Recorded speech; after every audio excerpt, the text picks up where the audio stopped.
नमस्कार विद्यार्थी मित्रांनो, पाठीमागच्या लेक्चरला आपण बेसिक प्रिन्सिपल्स ऑफ लाईफ याच्यावरती चर्चा केली आहेत. एकूण 4 प्रिन्सिपल्सचा आपण अभ्यास केलेला आहे. क्रमांक 1 मेटाबॉलिझम, क्रमांक 2 ग्रोथ अँड डेव्हलपमेंट, क्रमांक 3 रिप्रोडक्शन आणि क्रमांक 4 कॉन्शियसनेस किंवा इरिटेबिलिटी. या 4 गुणधर्मापैकी ग्रोथ आणि रिप्रोडक्शन ह्यांना नॉन डिफायनिंग प्रॉपर्टी असं म्हटलं जातं, तर इरिटेबिलिटी आणि मेटाबॉलिझम यांना defining properties of living organism असं म्हटले. हा भाग आपण बघितला. आजच्या तासाला आपण पुढचा भाग बघूया, टॅक्झॉनॉमिकल टूल्स. म्हणजे आपल्या सभोवताली जे सजीव आहेत त्या सजीवांचा व्यवस्थित अभ्यास करता यावा यासाठी आपण वर्गीकरणाचा आधार घेतो. आणि वर्गीकरणाचा अभ्यास ज्या जीवशास्त्राच्या शाखेमध्ये केला तर त्याला टॅक्झॉनॉमी असं म्हटलं जातं. म्हणजे वर्गीकरणशास्त्र. आणि टॅक्झॉनॉमीसाठी जे काही टूल्स वापरले आहेत त्यांना टॅक्झॉनॉमिकल एड्स किंवा टॅक्झॉनॉमिकल टूल्स असं म्हटलं जातं. मग कुठले टॅक्झॉनॉमिकल टूल्स वापरले जातात तर काही उदाहरण दिलेत पहा. एक आहे ते हर्बॅरिया, दुसरं आहे बॉटॅनिकल गार्डन्स, तिसरं आहे म्युझियम आणि चौथं आहे बायोडायव्हर्सिटी पार्क. याच्यावरती आपण चर्चा करूया. पण तो भाग बघायच्या अगोदर आपण पुस्तकातील माहिती जी आहे ती थोडीशी मी वाचून दाखवतो. काही शब्द तुमच्यासाठी नवीन असतील, त्यांचे अर्थही तुम्हाला समजतील. पहा, आपल्या सभोवताली अनेक प्रकारचे सजीव आहेत. त्यातील काही सजीव जे आहेत ते अतिशय लहान आहेत. त्यांना आपण मायक्रोस्कोपिक ऑर्गॅनिझम्स असं म्हणूया किंवा मायक्रो ऑर्गॅनिझम्स म्हणजे अतिसूक्ष्म रचना असणारे सजीव. उदाहरणार्थ अमिबा, पॅरामेशियम, युग्लिना यासारखे सजीव. काही सजीव जे आहेत ते स्वतःचं अन्न स्वतः तयार करू शकतात, ज्यांना आपण नॉर्मली वनस्पती म्हणतो, प्लांट्स. आणि काही सजीव अन्नासाठी वनस्पतीवरती अवलंबून असतात. त्यात प्रामुख्यानं ॲनिमल्स म्हणजे प्राण्यांचा आपण विचार करू शकतो. आपल्या सभोवताली वेगवेगळ्या प्रकारचे सजीव आपल्याला पाहायला मिळतात. त्या सजीवामध्ये असणारी अन्योन्य क्रिया, ज्याला आपण इंटरॅक्शन असं म्हणूया, किंवा त्यांच्यामध्ये असणारा सहसंबंध, इंटर रिलेशनशिप, याचाही आपल्याला त्या ठिकाणी अभ्यास करता यायला पाहिजे. मग इतक्या प्रचंड प्रमाणात सजीवांमध्ये असणारी जी वैविध्यता आहे ती समजून घेण्यासाठी सिस्टमॅटिक पद्धतीनं म्हणजे त्याची पद्धतशीर मांडणी करणं त्या ठिकाणी आवश्यक आहे.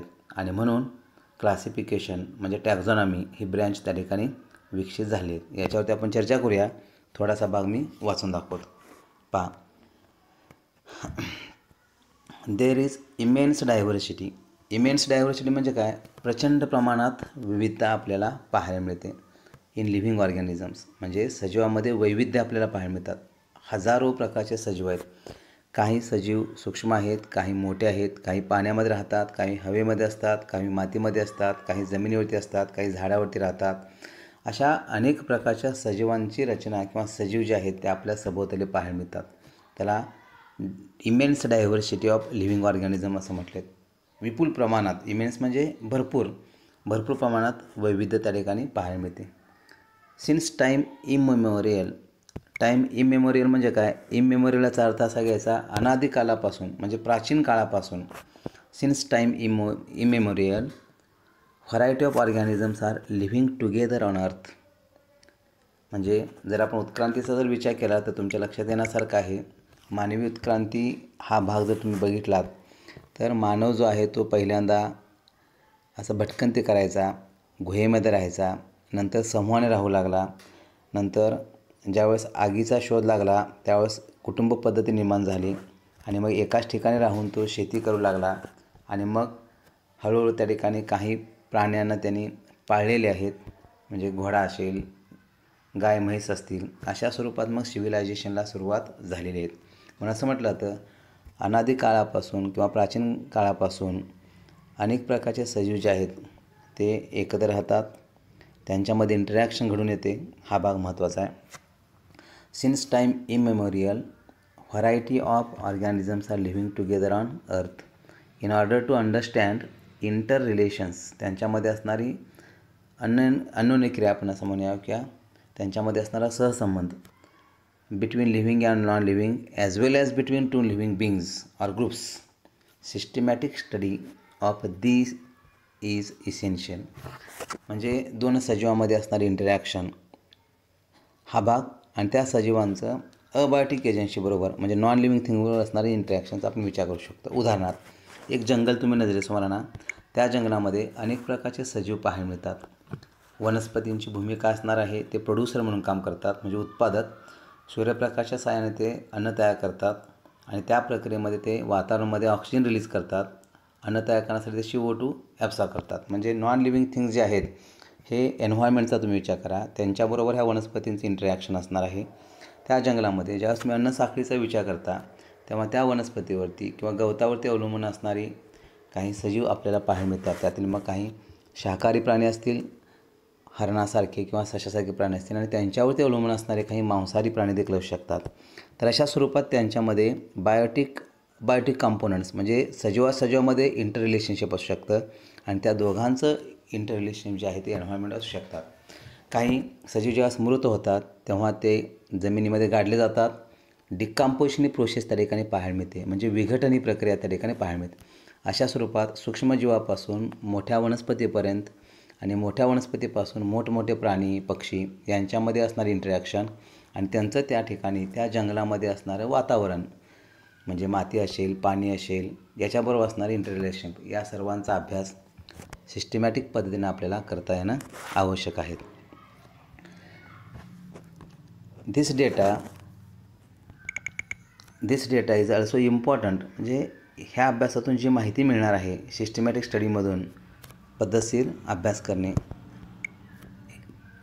दिस data is also important for various industries and agriculture. म्हणजे यांच्यामधील सहजीवन किंवा इंटरॅक्शन जे आहेत त्याचा अभ्यास ॲग्रिकल्चर सेक्टरमध्ये म्हणजे शेतीसाठी देखील उपयुक्त असणार आहे आणि काही कारखान्यासाठी देखील उपयुक्त असू शकतात. उदाहरणार्थ शेतीसाठी जर तुम्ही विचार केला तर समजा आपण एखादं पीक एका विशिष्ट सीझनमध्ये जर घेत असो, ज्यावेळेस त्या वनस्पतींना फुलं येतात, फुलं येण्याच्या कालावधीमध्ये परागीभवन होण्याची प्रक्रिया घडून आणण्यासाठी मधमाशा किंवा कीटक त्या ठिकाणी येत असतात. मग ते मधमाशावर काय करतात, समजा त्या ठिकाणी त्या शेतामध्ये भरपूर प्रमाणात जर फुलं असतील तर त्याच्या आसपास कुठेतरी त्या ठिकाणी मोठ्या झाडांना ते आपले मधाची पोळी मधमाशा जे आहेत ते घर तयार करतात आणि त्याच ठिकाणी ते राहतात. हा एक भाग झाला. म्हणजे जर आपल्याला मध मिळायचं असेल तर आपण बघू शकतो की विशिष्ट सीझनमध्ये फुलं जेव्हा येतात तेव्हा त्या भागामध्ये मधमाशा मोठ्या प्रमाणात जर येत असतील तर मध आपल्याला त्या ठिकाणी मिळू शकतं. म्हणजे परत त्या ठिकाणी शेतीबरोबर इंडस्ट्री देखील हनी कोंबपासून हनी मिळवणं, मध मिळवणं ही प्रक्रिया त्या ठिकाणी चालू होते. दुसरं, कुठल्या वनस्पतीपासून कशा स्वरूपात पीक येतं त्याच्यावरती देखील त्या भागामध्ये कारखान्यांचा आपण विचार करू शकतो. समजा गुजरातसारखा भाग किंवा आपल्या महाराष्ट्रामधील विशिष्ट भाग ज्या ठिकाणी ऊसाचं क्षेत्र जास्त आहे, जिथं ऊसाचं क्षेत्र जास्त आहे त्या ठिकाणी कारखाने उभे करणं सोपं जातं. म्हणजे इंडस्ट्रीसाठी देखील त्या ठिकाणी ते नॉलेज उपयुक्त राहतं आणि म्हणून हा भाग कळत न कळतपणे म्हणजे डायरेक्ट किंवा इनडायरेक्ट त्या ठिकाणी इंडस्ट्रीला देखील मदत करत असते. त्याच्यानंतर intensive laboratory and field studies, प्रयोगशाळेमधील रिसर्च टिश्यू कल्चरच्या मदतीनं म्हणू शकता किंवा शेतामध्ये तुम्ही त्या वनस्पतींचा अभ्यास करू शकता. ह्या सर्वांचा अभ्यास करून आपल्याला अतिशय स्ट्रॉंग त्या ठिकाणी आणि मिनिंगफुल अर्थपूर्ण त्या ठिकाणी डेटा उपलब्ध होतो. ही जी माहिती आहे ती माहिती आपण गोळा करायची आणि त्याच्या आधारे आपण सजीवामध्ये असणारी विविधता या ठिकाणी अभ्यासावं लागतं. मग ती विविधता अभ्यासण्यासाठी काही टॅक्झॉनॉमिकल एड्स त्या ठिकाणी महत्त्वाचे आहेत. आता AIDS एड्स म्हणजे या ठिकाणी टूल्स, साहित्य किंवा संसाधने, तुम्ही साधने विचार घेऊ शकता. तर या सर्वांचा त्या ठिकाणी अभ्यास करतात. थोडक्यात बायोडायव्हर्सिटीचा अभ्यास करण्यासाठी, वर्गीकरणासाठी ज्या टूलचा वापर केले आहेत त्यांना टॅक्झॉनॉमिकल टूल्स असं म्हटलात. त्याच्यामध्ये कुठले घटक महत्त्वाचे येतात, मगाशी मी सांगितलं पहा, हर्बॅरिया हे अनेकवचन आहे, हर्बॅरियम हे एकवचन. याच्यामध्ये काय केलं जातं, एखाद्या वनस्पतीची फांदी किंवा पानं घेऊन ते ड्राय केले जातात, प्रेस करून ते ठेवले जातात पुढच्या अभ्यासासाठी. तो भाग आपण बघणार आहे नंतर. दुसरा आहे बॉटॅनिकल गार्डन्स, म्हणजे वनस्पतीच्या मदतीनं तयार केलेले गार्डन्स. त्याच्यानंतर म्युझियम, संग्रहालय आपण असं म्हणू शकतो. त्याच्यानंतर बायोडायव्हर्सिटी पार्क, या ठिकाणी बायोडायव्हर्सिटी पार्क तयार केले जातात. वनस्पती, प्राणी, थोडक्यात अभयारण्य तुम्ही म्हणू शकता, या ठिकाणी तुम्ही विचारात घेऊ शकता. नॅशनल पार्क्स, सँक्च्युरीज हे सगळे बायोडायव्हर्सिटी पार्क्समध्ये येतात. तर हे काही टूल्स त्या ठिकाणी दिले आहेत. आजच्या तासाला आपण या टूल्समधील पहिला टूल हर्बॅरिया याच्यावरती चर्चा करणार आहोत. पण त्याच्या अगोदर पुस्तकामध्ये दिलेली आणखीन एक महत्त्वाची माहिती त्या ठिकाणी आहे, त्याच्यावरती आपण चर्चा करूया.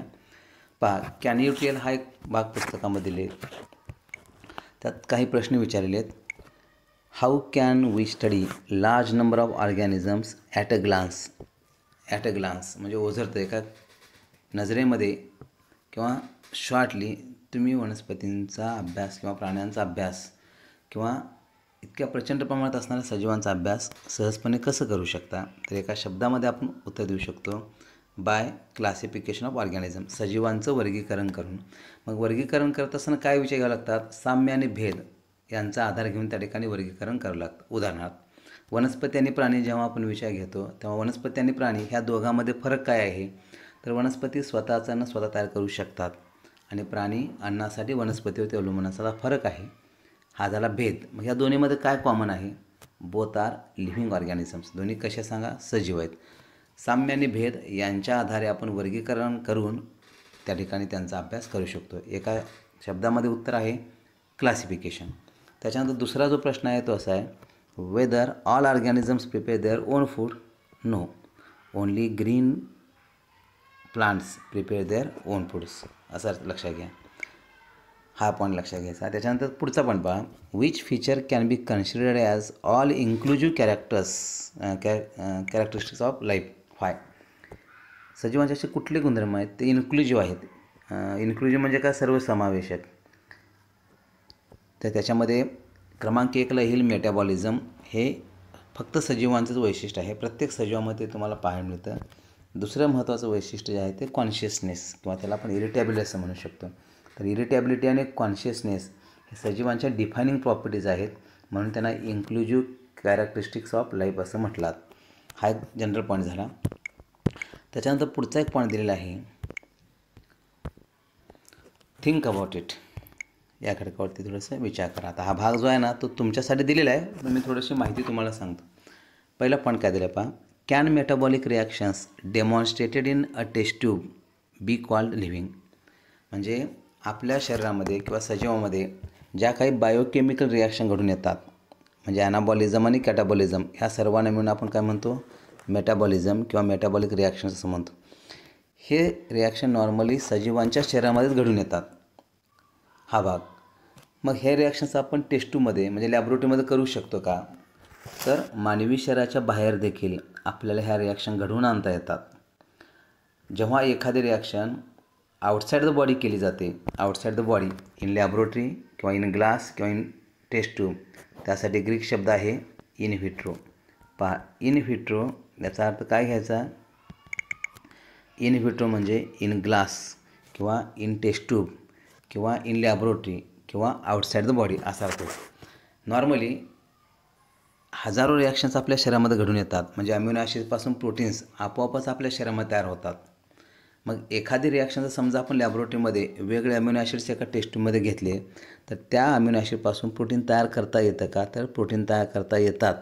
पण त्या रिॲक्शनला आपण लिव्हिंग म्हणायचं का, तर नाही. लक्षात घ्या, मेटाबॉलिक रिॲक्शन जे टेस्ट ट्यूबमध्ये इन व्हिट्रो आपण करणार आहे ते लिव्हिंग रिॲक्शन असू शकतात, पण लिव्हिंग थिंग्ज नसतात. म्हणजे ते सजीव नाहीत, पण सजीवांसारखे रिॲक्शन्स आपल्याला पाहायला मिळतात. मी पुन्हा रिपीट करतो, the reaction which are taking place in test tube, that is in vitro reactions किंवा outside the body are living reactions, but these are not living things. Remember, these are not living things, but these reactions are living reactions which can be carried out outside the body in a test tube. हा point लक्षात घ्यायचा. म्हणजे थोडक्यात taste ट्यूबमध्ये घडणाऱ्या रिॲक्शनला आपण living thing म्हणू शकत नाही, ते लिव्हिंग रिॲक्शन असू शकतात. त्याच्यानंतर दुसरा एक महत्त्वाचा पॉईंट अतिशय महत्त्वाचा आहे, विचार करण्यासारखा देखील आहे. Nowadays patients are declared brain dead. Brain dead झालेले काही पेशंट्स असतात बघा. बऱ्याच वेळेस ॲक्सिडेंटल केसमध्ये तुम्ही ऐकलं असेल, काही व्यक्ती जे आहेत त्यांचा मेंदू मृत झाला असं म्हटलात, ब्रेन डेड झालेला आहे, आणि ते असे पेशंट लाईफ सपोर्टवरती ठेवले जातात. लाईफ सपोर्ट म्हणजे काय, थोडक्यात तर व्हेंटिलेटरवरती ठेवले जातात. आता पुढचा प्रश्न काय बघा, they do not show any sign of self consciousness. म्हणजे अशा व्यक्तींना कुठल्याही प्रकारचे संवेदना नसतात, म्हणजे डोळ्यावरती जर समजा प्रकाश पडला तर डोळे मिटत नाहीत किंवा आवाज ऐकू येत नाहीत किंवा त्यांना कुठलेही पेन्स म्हणजे वेदना जाणवत नाहीत. त्याचं कारण असं आहे, त्यांचा जो नर्वस सिस्टीम जो आहे तो पूर्णपणे कोलॅप्स झालेला असतात. मग अशा व्यक्तींना are they living or non living, मग अशा व्यक्तींना लिव्हिंग म्हणायचं का नॉन लिव्हिंग म्हणायचं, तर हाही मोठा प्रश्न आहे. तर लक्षात घ्या, बायोलॉजिकली ब्रेन डेड हे ज्या व्यक्ती आहेत ते डेडच कन्सिडर केले जातात. पण ज्यावेळेस एखादी व्यक्ती ब्रेन डेड असते त्यांच्यामध्ये संवेदना नसतात, पण त्यांच्या शरीरातील ऑर्गन जे आहेत ते मात्र त्या ठिकाणी लिव्हिंग म्हणून काम करू शकतात. पण संवेदना नसल्यामुळं तो पूर्ण ऑर्गॅनिझम जो आहे तो लिव्हिंग म्हणता येत नाही. किंवा ब्रेन डेड ह्या व्यक्ती लिव्हिंगही नाहीत किंवा नॉन लिव्हिंग नाहीत, त्याला एक प्रॉपर शब्द आहे, they are commonly called as living dead असं म्हटलं जातं. बघा शब्द कसा आहे, brain dead person is living dead असा शब्द त्या ठिकाणी वापरले. आता हा भाग थोडासा आपण उदाहरणासहित बघूया. पहा, पहिला भाग इन व्हिट्रो रिॲक्शन्स, याच्या संदर्भात हा पॉईंट आहे. An isolated metabolic reaction or reactions outside the body. Outside the body म्हणजे काय, शरीराच्या बाहेर, म्हणजेच कुठं थोडक्यात लॅबोरेटरीमध्ये. त्याला तुम्ही इन व्हिट्रो टेक्निक असं म्हणू शकता. An isolated metabolic reactions outside the body of an organism performed in a test tube ग्लासमध्ये is neither living nor non living.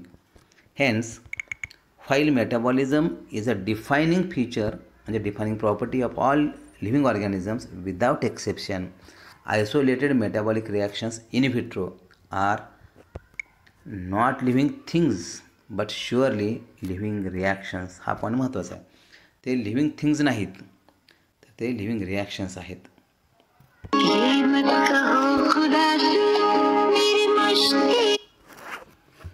हा भाग. त्याच्यानंतर पुढचा बघा, दुसरा पॉईंट. मग मेटाबॉलिक रिॲक्शन जे आहेत ते लिव्हिंग आहेत का नॉन लिव्हिंग आहेत. No,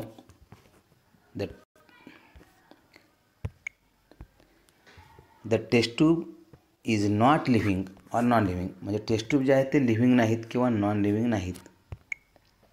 but the reaction is living, म्हणजे टेस्ट ट्यूबमध्ये आपण अमिनो ॲसिडपासून जे प्रोटीन्स तयार करतो त्या रिॲक्शन लिव्हिंग आहेत, म्हणजे लिव्हिंग बॉडीमध्ये ते आपल्याला पाहायला मिळतात. हा भाग लक्षात घ्यायचा.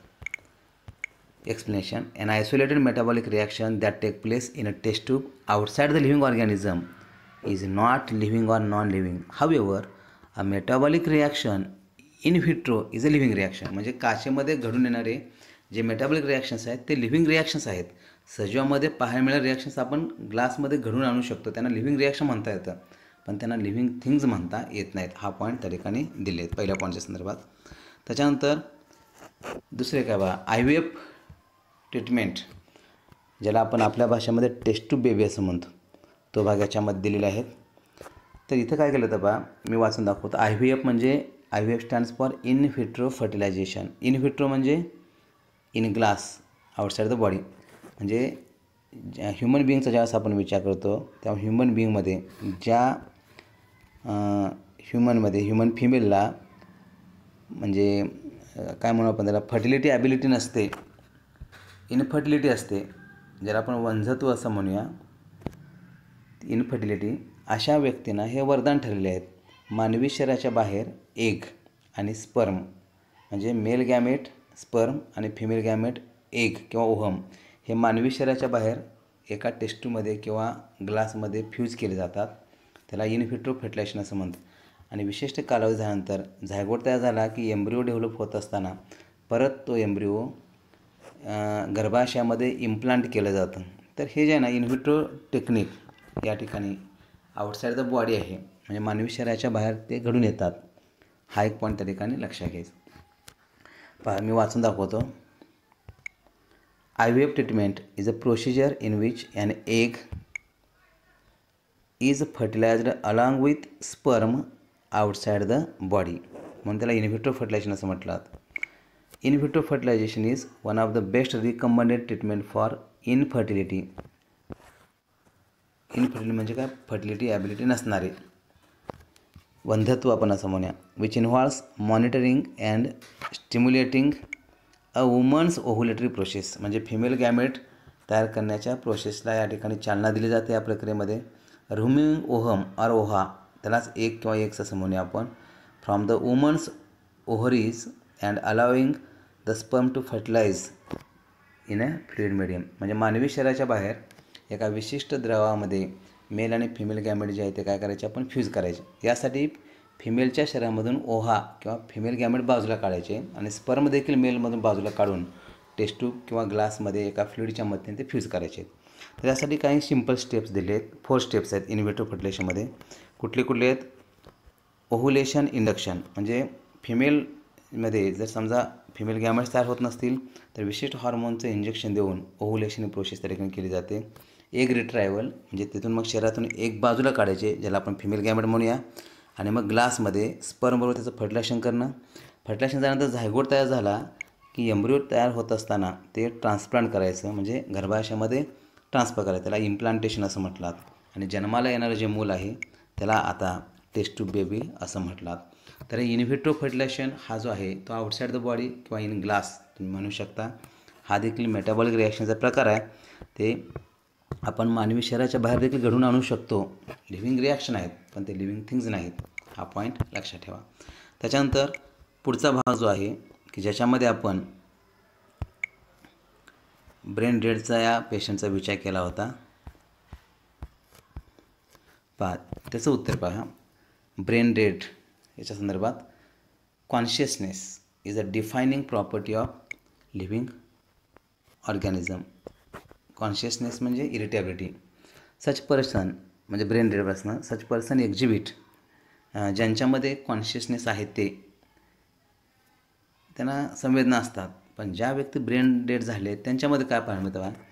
सच person exhibit complete absence of wakefulness, म्हणजे त्यांना कुठल्या संवेदना नसतात. And unable to consciously feel, peek, hear or move, कुठल्याच त्यांच्यामध्ये हालचाल होऊ शकत नाहीत. Such person is brain dead and we considered such person is or as living dead. त्यांना आपण लिव्हिंग डेड असं म्हणू शकतो. हा पॉईंट लक्षात ठेवा.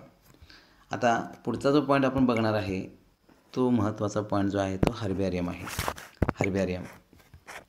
हर्बॅरियम म्हणजे काय? तर वनस्पतींची पानं जी आहेत ती पानं ड्राय केली जातात आणि प्रेस करून ते ठेवले जातात. एक साधं उदाहरण घेऊया आपण. हायस्कूलला असताना कदाचित किंवा तुम्ही लहानपणी पिंपळाची पानं जी आहेत ती पानं तोडून तुमच्या पुस्तकामध्ये किंवा वह्यामध्ये ते ठेवून टाकायचा आणि काही दिवसानंतर ते पान जे आहे ते पुस्तकामध्ये ठेवल्यामुळं प्रेस व्हायचं. प्रेस झालेलं ड्राय झालेलं जे पान आहे ते तुम्हाला मग दिसायला छान किंवा ते तुम्ही आवडीने त्या ठिकाणी ते जपून ठेवत होता. हर्बॅरियमचं ते एक उत्तम उदाहरण तुम्ही म्हणू शकता. त्यालाच तुम्ही हर्बॅरियम म्हणू शकता. फक्त सायंटिफिकली अभ्यास करत असताना तशी पानं जी असतात ती एका विशिष्ट कागदावरती चिटकवून त्याची माहिती त्याच्या खालच्या कोपऱ्यामध्ये, उजव्या कोपऱ्यामध्ये खालच्या बाजूला त्याची माहिती त्या ठिकाणी लिहिली जाते. त्याच्यामध्ये मग त्या वनस्पतीचं शास्त्रीय नाव असणार आहे, ती वनस्पती कुठे गोळा केली आहे, लोकॅलिटी कुठे असणार आहेत, कधी गोळा केली आणि कुणी गोळा केली, ह्या सगळ्या नावं किंवा माहिती जी आहे ती शॉर्टमध्ये उजव्या कोपऱ्यात खालच्या बाजूला दिली जाते. हा एक भाग महत्त्वाचा लक्षात घ्या. मग हर्बॅरियम हे एक टॅक्झॉनॉमिकल टूल आहे. टॅक्झॉनॉमिकल टूल म्हणजे काय? टॅक्झॉनॉमी म्हणजे काय लक्षात घ्यायचं? Branch of biology which deals with identification, nomenclature and classification of organism. म्हणजे टॅक्झॉनॉमी म्हणजे वर्गीकरणशास्त्र, ज्याच्यामध्ये काय करतो आपण? एखादा सजीव ओळखायचा, त्याला शास्त्रीय नाव द्यायचं आणि त्याचं वर्गीकरण करायचं, ह्यांचा अभ्यास त्या ठिकाणी केला जातो. मग हर्बॅरियम म्हणजे काय? हर्बॅरियम जे आहे त्याला तुम्ही म्हणू शकता शुष्क वनस्पती थोडक्यात, किंवा शुष्क म्हणजे ड्राय केलेली जी वनस्पती आहे, dry pressed specimen of the plant, ह्याला आपण हर्बॅरियम म्हणूया. हर्बॅरियम हा शब्द वनस्पतींच्याच बाबतीत वापरता येतं. हा भाग लक्षात घ्या. आता याचं थोडं बॅकग्राऊंड त्याने दिलेले आहेत. हर्बॅरियम, द वर्ड हर्बॅरियम, हर्बॅरियम हे एक वचन आहे सिंग्युलर फॉर्ममध्ये, तसं अनेक वचन आहे herbaria. The word herbarium was coined by Pitton de Tournefort. Pitton de Tournefort या सायंटिस्टनी हर्बॅरियम हा शब्द त्या ठिकाणी शोधून काढले आहेत. इन द बुक एलिमेंट्स, त्याच्या पुस्तकामध्ये त्यांनी त्याचा उल्लेख केले आहेत. आता हर्बॅरियम म्हणजे काय किंवा त्याचं कला कशी आहे art. The art of herbarium was initiated by an Italian taxonomist. Taxonomist म्हणजे काय, वर्गीकरणाच्या संदर्भात असणारे जे शास्त्रज्ञ आहेत त्यांना टॅक्झॉनॉमिस्ट असं म्हटलं. ल्युका गिनी पुस्तकामध्ये त्यांचा फोटो दिलेला आहे. लुका गिनी या सायंटिस्टनी हर्बॅरियम कसं तयार करायला पाहिजे याची टेक्निक जी आहे ती टेक्निक त्यांनी सांगितली आहेत किंवा विकसित केले आहेत. कसं केलं तर एक उदाहरण, समजा एखाद्या वनस्पतीची आपण फांदी घेतली असेल, त्या फांदीवरती ती फांदी जी आहे पानं वगैरे असणारे घटक ते काय करायचं, ड्राय करायचं आहे. म्हणजे त्याच्यामधील ओलावा जो तो पाणी शोषून घ्यायचं आणि प्रेस करून ते ठेवून टाकायचं. जसं मी मगाशी तुम्हाला सांगितलं पहा, पिंपळाचं एक पान जर तुम्ही पुस्तकामध्ये ठेवलात तर काही दिवसानंतर ते पान पूर्णपणे ड्राय होतं. तसाच प्रकार हर्बॅरियमच्या टेक्निक, हर्बॅरियम तयार करण्यासाठी ज्या टेक्निक विकसित केले त्याच्यामध्ये लुका गिनी ह्या सायंटिस्टचं नाव आपल्याला अग्रक्रमानं घ्यावं लागेल. त्यांचा जन्म जो आहे तो 1490 ते 1556 म्हणजे 15व्या शतकातील हे सायंटिस्ट. त्यांचा मृत्यू झाला 16व्या शतकामध्ये. Herbaria are effective tools in taxonomic studies. वर्गीकरणशास्त्रामध्ये हर्बॅरिया जे आहेत ते अतिशय इफेक्टिव्ह टूल्स म्हणून त्या ठिकाणी वापरले जातात. अ हर्बॅरियम इज इसेन्शियली, त्याची व्याख्या दिली पहा, a dried plant specimen that is pressed. म्हणजे काय केलं तर ड्राईड प्लांट स्पेसिमन. स्पेसिमन म्हणजे काय, समजा एखादी वनस्पती आहे, त्या वनस्पतीची आपण फांदी घेतलेली आहे, ती फांदी ड्राय करायची आणि प्रेस करून ठेवून टाकायचं, त्याला आपण हर्बॅरियम म्हणू शकतो. पुढं काय दिले, treated and mounted on standard size sheet in order to preserve it. म्हणजे प्रिझर्व करण्यासाठी जो हर्बॅरियम तयार केला जातो तो हर्बॅरियम एका कागदावरती, स्टँडर्ड साईजच्या कागदावरती ते चिटकवले जातात, प्रिझर्व केले जातात आणि मग ते अभ्यासासाठी त्या ठिकाणी वापरले जातात. मग सोपी वाक्य काय लक्षात यायची, what is herbarium. Herbarium is a dried plant specimen that is pressed. एवढं फक्त जरी तुम्ही लिहिलात तरी ती व्याख्या पूर्ण होऊन जाईल. त्याच्यानंतर पाहता काय दिलेत, डेट म्हणजे या ठिकाणी हे हर्बॅरियम दाखवलेत. हर्बॅरियम, आता हा जो फोटो आहे तो तुम्हाला ओळखीचा आहे. गोकर्ण नावाची वनस्पती, निळ्या रंगाची फुलं असतात पहा. ह्या डायग्राममध्ये हे जे आहे फ्लावर आहे, हे फ्रूट तयार व्हायला सुरुवात झालेली आहेत. तर गोकर्ण आपल्या भागामध्ये मोठ्या प्रमाणात पाहायला मिळतात. गोकर्ण ही वनस्पती, निळ्या रंगाची फुलं वगैरे असतात पहा. तर हे आहेत आणि या ठिकाणी हे जी पानं वगैरे आहेत. आता एवढ्या चौकोनी भागामध्ये त्याची माहिती दिली आहे. काय काय आहेत, आता एक विद्यार्थ्यांनी बारामतीच्या एका विद्यार्थ्यांनी तयार केले आहेत, तो भाग ते डायग्राम म्हणून दाखवले आहेत. तर वरती बघा इथं काय आहे, students name, botanical name. Botanical name म्हणजे काय, ह्या वनस्पतीचं शास्त्रीय नाव दिलेत. गोकर्णचं शास्त्रीय नाव आहे क्लायटोरिया टर्नॅटा, ते दिलेत, ते स्पष्ट दिसत नाही तुम्हाला, क्लायटोरिया टर्नॅटा. त्याच्याखाली कॉमन नेम. कॉमन नेम म्हणजे लोकल नेम, म्हणजे त्या भागामध्ये ती वनस्पती कुठल्या नावाने ओळखली जाते. जसं मानवाचं कसं आहे शास्त्रीय नाव कसं आहे होमो सॅपियन्स आहे, तसं ते हे जे आहे ह्या वनस्पतीचं बॉटॅनिकल नेम किंवा शास्त्रीय नाव जे आहे ते क्लायटोरिया टर्नॅटा. पण त्याचं कॉमन नाव जे आहे लोकल नेम किंवा त्याला व्हर्नॅक्युलर नेम तुम्ही म्हणू शकता, गोकर्ण आहे. मग ती वनस्पती कुठल्या फॅमिलीमध्ये येते, त्याची फॅमिली, आता वर्गीकरणामध्ये तो भाग तुम्ही अभ्यासणार आहात. तर सिसाल्पिनेशी ही त्याची फॅमिली दिली आहेत. त्याच्यानंतर काही नावं दिली बघ, लोकॅलिटी कुठं आहे, कुठल्या वर्गातले वगैरे आहेत वगैरे दिले आहेत. त्याच्यानंतर डेट ऑफ कलेक्शन, कधी कलेक्ट केले आहेत आणि ज्यांनी कलेक्ट केलेत त्यांचं त्या ठिकाणी नाव याच्यावरती मेन्शन केलं. अशी थोडक्यात माहिती त्या हर्बॅरियमच्या शीटच्या खालच्या बाजूला उजव्या कोपऱ्यामध्ये शॉर्टमध्ये ती माहिती लिहिली जाते. काय काय पाहिजे याच्यामध्ये आपण वाचवून बघूया. पहा, डेट, नंतर प्लेस ऑफ कलेक्शन म्हणजे ज्या तारखेला ते कलेक्ट केलं तो भाग, प्लेस ऑफ कलेक्शन कुठं गोळा केलं, अलॉंग विथ डिटेल्ड क्लासिफिकेशन, त्याचं वर्गीकरण करायचं, and highlighting with its ecological पिक्युलॅरिटीज. पिक्युलॅरिटी म्हणजे काय, गुणवैशिष्ट्ये. इकॉलॉजिकल म्हणजे काय, त्याची काही वैशिष्ट्य आहेत. आता उदाहरणार्थ काय इकॉलॉजिकल पिक्युलॅरिटीज आहेत, तर लक्षात घ्या, ह्या वनस्पतीची फुलं आहेत निळ्या रंगाची आहेत. त्याच्यानंतर त्या फुलांची रचना कशी आहे, तर ते बटरफ्लाय लाईक फ्लावर्स असतात. पानं जे असतात ते पानं इथं कंपाऊंड आहेत, कंपाऊंड लिव्ज म्हणजे संयुक्त पानं वगैरे आहेत. हे सगळे त्या ठिकाणी पिक्युलॅरिटीज मेन्शन करावं लागतात. Characters of the plant are recorded, त्याची वैशिष्ट्ये, त्या वनस्पतीची वैशिष्ट्ये रेकॉर्ड केली जातात. ऑन द सेम सीट शॉर्टमध्ये. लोकल नेम्स स्थानिक नाव किंवा त्याला तुम्ही व्हर्नॅक्युलर नेम किंवा कॉमन नेम म्हणू शकता. And name of the collector. Collector म्हणजे काय, ज्या संशोधकांनी किंवा विद्यार्थ्यांनी ती वनस्पती गोळा केलेत त्यांचंही नाव त्या ठिकाणी ॲड केलं जातं. This information is given at lower right corner of sheet and called label. म्हणजे थोडक्यात ह्या हर्बॅरियम शीटवरती हा जो भाग आहे ह्याला आपण लेबल असं म्हणूया. ह्याला काय नाव वापरलेत, लेबल. या स्वरूपात हर्बॅरियमची माहिती त्या ठिकाणी आपल्याला देता येते. पहा, मगाशी तुम्हाला सांगितलं ना, लुका घेनी या सायंटिस्टने त्या ठिकाणी हर्बॅरियम टेक्निक विकसित केले आहेत. जनरल माहिती आहे, वाचून दाखवतो. Know the scientist. In 1543 first botanical garden. म्हणजे बॉटॅनिकल गार्डन जे आहे हा देखील शब्द त्यांनीच इंट्रोड्यूस केलेत. Botanical garden of the world was established. First botanical garden of the world. जगातील पहिली बॉटॅनिकल गार्डन जे आहे ते या सायंटिस्टने त्या ठिकाणी इस्टॅब्लिश केलेत. यांनीच मग हर्बॅरियमची टेक्निक देखील त्या ठिकाणी शोधून काढली आहेत. By an Italian professor Luca Ghini, AD 1490 to 56. हा भाग. At Pisa Italy. Botanical garden at Kew in England. बघा हा पण महत्त्वाचा आहे. Botanical garden at Kew in England is known for largest collection of more than 30,000 specimens, preserved plants and more than 7 million herbaria. म्हणजे इंग्लंडमध्ये असणारे Q हे botanical garden जे आहे ते मोठं बॉटॅनिकल गार्डन कसे केलं जातं की ज्याच्यामध्ये 30,000 स्पेसिमन प्रिझर्व प्लांटचे आहेत आणि साधारणपणे 7 दशलक्ष हर्बॅरिया जे आहेत त्या गार्डनमध्ये प्रिझर्व केलेले आहेत. हा लक्ष घ्या. तर हा एक पॉईंट त्याच्यामध्ये महत्त्वाचा आहे. ठीक आहे, आपण या ठिकाणी थांबूया.